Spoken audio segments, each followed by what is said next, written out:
Bonjour, je suis professeur Boutarjil de la faculté de physique de l'ISCHB. Je suis responsable de la filière. Aujourd'hui, on va essayer de répondre à la question pourquoi étudier la physique à l'USCHB et particulièrement quel cursus choisir, académique ou bien professionnalisant. Bon, avant tout, peut-être il serait utile de rappeler c'est quoi la physique. En fait, pour nos chers élèves du secondaire, on vous a sûrement défini cette science. La physique est définie comme étant la science de la nature qui décrit de façon quantitative et conceptuelle les composants fondamentaux de l'univers, les forces qui s'y exercent et leurs effets. Quand on étudie la physique, on a besoin d'étudier des théories, ça veut dire qu'on a besoin aussi d'outils mathématiques et informatiques pour faire des simulations. On a besoin aussi de faire des expériences, n'est-ce pas? Et tout cela pour essayer de découvrir les lois qui régissent les phénomènes naturels, les interactions avec la matière, de l'échelle subatomique jusqu'à l'échelle de l'univers. Vous n'êtes pas sans savoir que c'est la physique qui est à la base de tous les développements technologiques des siècles passés et également de la technologie moderne. Quand on parle des développements dans le domaine de l'électronique, dans le domaine de la mécanique, les applications du type laser, imagerie médicale, informatique quantique, tout ça a pour base la physique. Quelles sont les conditions, si vous voulez suivre cette formation à l'USCHB, quelles sont les conditions requises? Eh bien, il faudrait que vous soyez titulaire du baccalauréat, des séries mathématiques, sciences expérimentales, ou bien techniques mathématiques. Bien sûr, le classement se fait sur la base de la moyenne pondérée calculée selon l'arrêté ministériel qui est mis à jour d'une année à l'autre. Commençons à organiser les études au niveau de l'USCHB. Pour faire de la physique, vous devez d'abord choisir le domaine SM.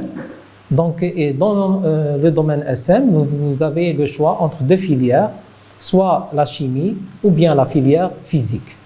Si vous choisissez la physique, les études sont organisées en 3 années, qu'on appelle le L1, L2 et L3.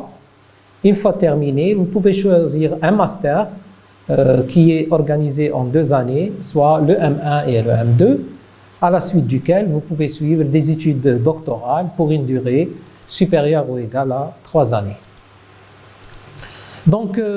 Pour la filière physique, après le L1 qui est un socle commun avec la chimie, nous avons un deuxième tronc commun, à savoir au niveau du L2, où l'on apprend les bases générales de la physique. Par contre, le L3, la 3e année, c'est une année de spécialisation. Dans ce cas, dans cette année-là, vous avez le choix entre la licence physique fondamentale ou bien la licence énergétique, et les deux spécialités sont de type académique. Nous avons également des spécialités qui sont en voie de préparation, à savoir la physique des matériaux qui est d'ordre académique et une licence professionnalisante en optique visuelle et optométrie. Concernant les masters, nous avons 2 types de masters, les masters académiques et les masters professionnalisants. Nous avons 4 masters académiques, à savoir la physique théorique, physique des rayonnements, physique des matériaux, et physique dynamique des fluides et énergétique. Pour les masters professionnalisants, nous en avons 5, soit le master physique médicale, le master sécurité nucléaire, master efficacité énergie renouvelable et efficacité énergétique, le master matériaux et énergie renouvelable, et finalement le master sciences et techniques des hydrocarbures. Nous avons également un master qui est en voie d'habilitation, qui va ouvrir à partir de la rentrée septembre 2023-2024, à savoir le master contrôle non destructif des matériaux. Et nous avons un master en préparation, à savoir le master astronomie, astrophysique et technique spatiale. Voilà, maintenant la grande question qui se pose pour un étudiant, que vais-je choisir? Est-ce que je vais choisir un cursus académique ou bien un cursus professionnalisant? Eh bien, pour répondre à cette question, il faut d'abord savoir c'est quoi un cursus académique. Donc, un cursus académique permet à l'étudiant d'acquérir des connaissances fondamentales en physique. Donc, il est prévu pour que l'étudiant suive des études assez longues, puisque après la licence, il est censé continuer encore un master et peut-être même un doctorat. Donc, il lui donne plusieurs aptitudes de type fondamental. Comme on a dit tout à l'heure, que ce soit du point de vue théorique, fondamental ou bien même expérimental, ce qui lui permet par la suite d'intégrer les laboratoires de recherche au sein de l'université, les laboratoires de recherche des centres de recherche répartis à travers le territoire national, les centres de recherche développement qu'on appelle R&D au niveau de certaines grandes entreprises et finalement, pourquoi pas, l'enseignement secondaire aussi et l'enseignement universitaire. Par contre, pour le cursus professionnalisant, là, il s'agit beaucoup plus d'une formation qualifiante, en fait, qui lui donne à l'étudiant un certain nombre de capacités, un certain nombre d'aptitudes professionnelles qui vont lui permettre de s'intégrer assez rapidement dans le domaine socio-économique. Donc, en général, une formation professionnalisante, elle est élaborée en partenariat avec des partenaires du monde socio-économique, des entreprises, des institutions, des centres de recherche, etc.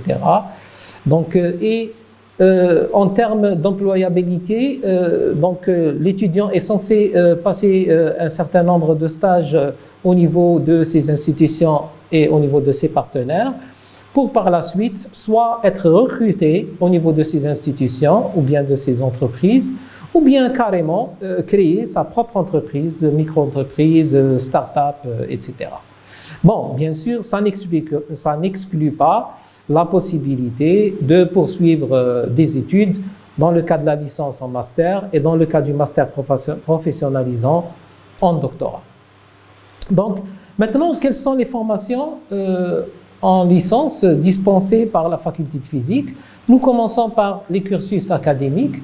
Donc, au niveau du socle commun, en fait, là, c'est les bases générales, que ce soit du point de vue physique, mécanique du point, électricité, ou bien en mathématiques, analyse et algèbre, et en chimie, thermodynamique chimique, structure de la matière, en plus de certaines matières de découverte, telles que l'algorithmique, la biotechnologie, l'environnement, etc. Ça concerne la première année.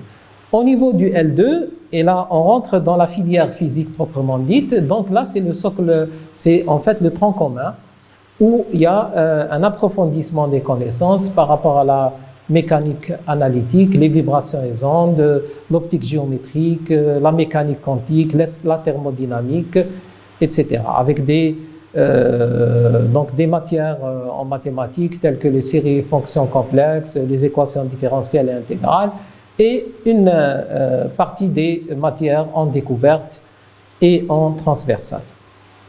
Au niveau du L3, donc c'est là on a deux spécialités à choisir, soit la physique fondamentale, et là vraiment on va approfondir nos connaissances concernant un certain nombre de matières, à savoir la mécanique quantique, la relativité, la physique du solide, la physique atomique et nucléaire, l'optique physique, etc. Et bien sûr, avec des matières de découverte, type acoustique, procédés didactiques, physique des plasmas, etc. La deuxième spécialité qu'on aborde en L3, c'est la physique énergétique. Là, l'enseignement, il est beaucoup plus axé sur les aspects mécanique des fluides et énergétique. Donc, vous avez toutes les questions concernant le transfert de chaleur, l'efficacité énergétique, les méthodes numériques appliquées au domaine de l'énergétique, etc. Voilà. Une fois que le cursus de la licence terminé, donc on aborde une formation, l'étudiant peut aborder une formation en master. Et comme on a dit tout à l'heure, donc il a deux choix, soit le choix d'un cursus académique, où il aura donc 4 masters au choix, donc à savoir le master physique théorique, donc qui va lui permettre d'approfondir ses connaissances par rapport aux aspects théoriques de la physique, hein, donc tout ce qui est mécanique quantique, relativité, théorie des champs, physique de solides théorique, etc. Les milieux ionisés.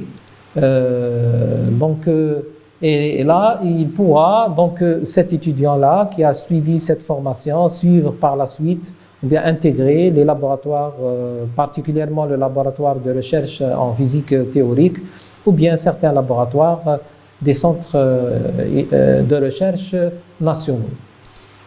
Le deuxième master, c'est le master physique des matériaux. Donc là, l'étudiant va approfondir ses connaissances concernant tous les matériaux, qu'ils soient métaux, polymères, etc. Et là, au niveau du M2, il aura à choisir entre 2 parcours. Le premier parcours, c'est le parcours physique, métallurgie physique et ultrasons, où il sera confronté à tout ce qui concerne donc la métallurgie physique, à savoir les méthodes de traitement, d'utilisation, etc.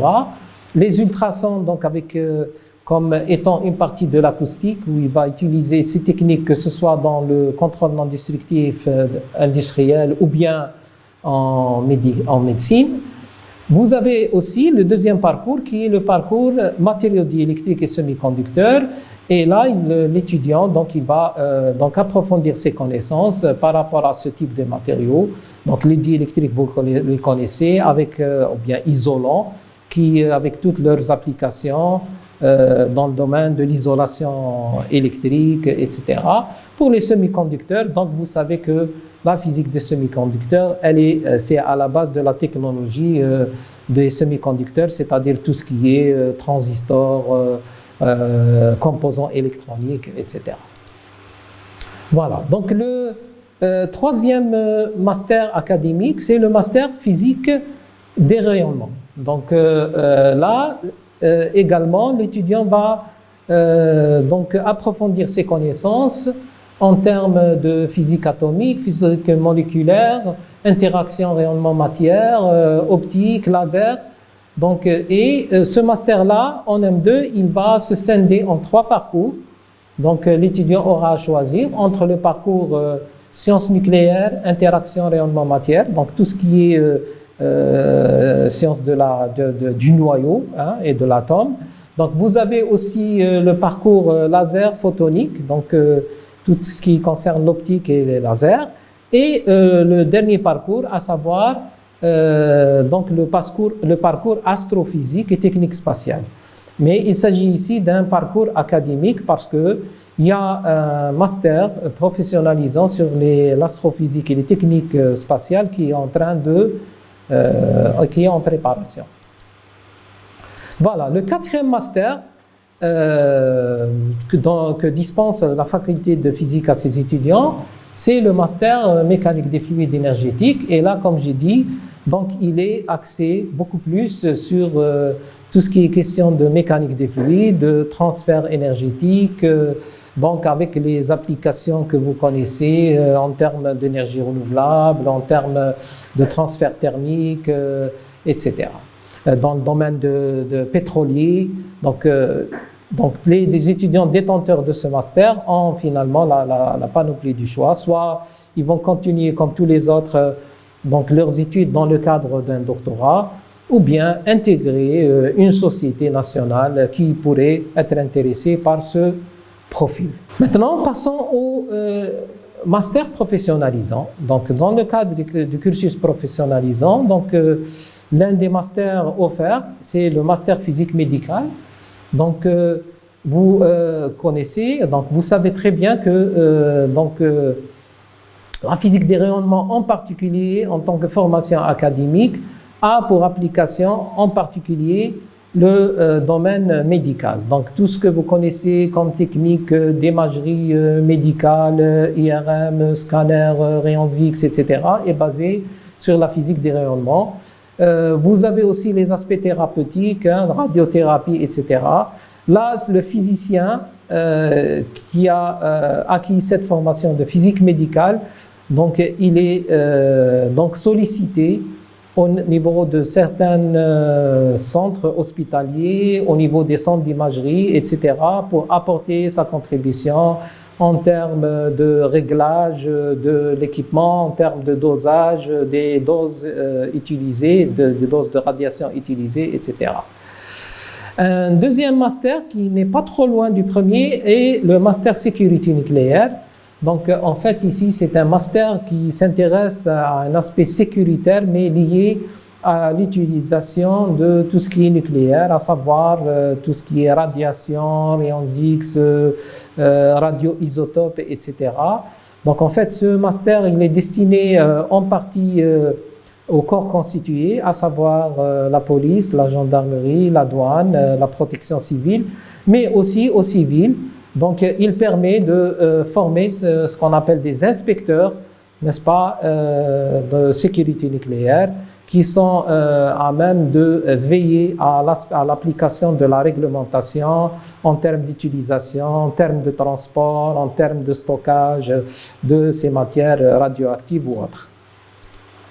Un autre master professionnalisant est le master